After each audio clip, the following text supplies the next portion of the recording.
গঙ্গাসাগরে ভাঙনের ভয়। কপিল মুনির মন্দির ভেসে যাবে না তো? কারণ মন্দিরের সামনে রাস্তায় ফের ধস। আতঙ্ক বাড়ছে। নামখানার মৌসুমী দ্বীপেও ভাঙন, ফুঁসছে বটতলা নদী, ভেঙে গিয়েছে প্রায় ৮০০ মিটার নদী বাঁধ, জলমগ্ন গ্রাম।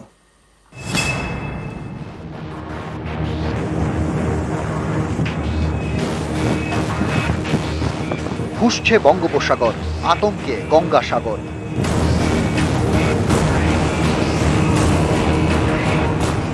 দক্ষিণ চব্বিশ পরগনার সাগর ব্লকে গঙ্গাসাগর। গত কয়েকদিন ধরে এখানে সমুদ্রের পাড় ভাঙছে।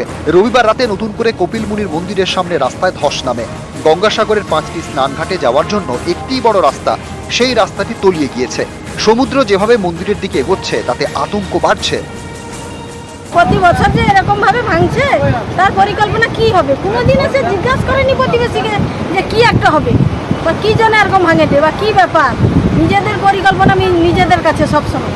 এত আতঙ্কের মধ্যে কি চোখে জল আসবে যে 2 নম্বর রাস্তা ভেঙে গেছে? কোনোদিন পরিকল্পনা নিচ্ছে যে এরা কি করে খাবে, কোথায় যাবে? এদের তো ঘর বাড়ি সব নদীর সাইডে, ঘর বাড়ি, জায়গা জমিন কিছু নেই।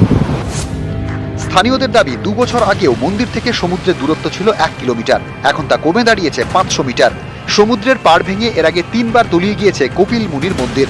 এবার সমুদ্রের ভাঙনে মন্দিরের সামনে রাস্তায় ধস, জানিয়ে উদ্বেগে গঙ্গাসাগর। দোকানদার ও পুণ্যার্থীদের সতর্ক করতে সোমবার মাইকিং চালায় প্রশাসন। 1 থেকে 5 নম্বর ঘাট অবধি এখন স্নান উপযুক্ত অবস্থায় নেই। আপনারা প্রত্যেকে 6 নম্বর ঘাটের দিকে চলে যান।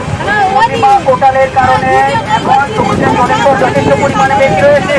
কোটালের সময় অনেকটাই ইরোজন হয়েছে এখানে।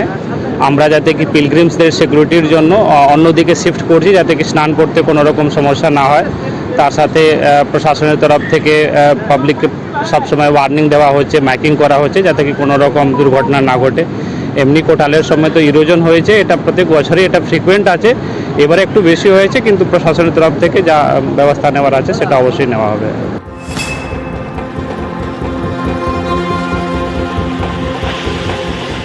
দক্ষিণ চব্বিশ পরগনারই নামখানা ব্লকের মৌসুমী দ্বীপ, এখানে নদী বাঁধে ভাঙন। বালিয়াড়া গ্রামের গা ঘেঁষে বটতলা নদী, এখন এই নদী ফুঁসছে। তলিয়ে গিয়েছে প্রায় 800 মিটার বাঁধ, জল ঢুকেছে গ্রামে, বেশ কয়েকটি বাড়ি জলমগ্ন। 800 থেকে 850 মিটার পর্যন্ত আউট হয়ে গেছে পুরো নদী বাউন্ডারি। এখানকার মানুষ আতঙ্কিত। এখন ডিপার্টমেন্টের কাছে এবং আমার সরকারের পক্ষ থেকে সেই আশা আকাঙ্ক্ষা রাখছি, কংক্রিট বাঁধ যেন হয় অতি অবশ্যই। নদীর জলটা তো অত্যন্ত বেশি বেড়েছে, তো সে জায়গায় দাঁড়িয়ে আজকের কিন্তু এতদিন পর্যন্ত ঠিক ছিল, আজকের এই জ্বরটাই কিন্তু বাঁধটা ওয়াশ আউট।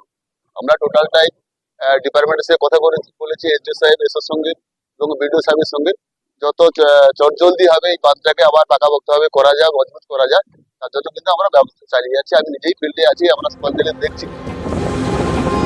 দক্ষিণ চব্বিশ পরগনা থেকে বিশ্বজিৎ হালদার, নিউজ 18 বাংলা।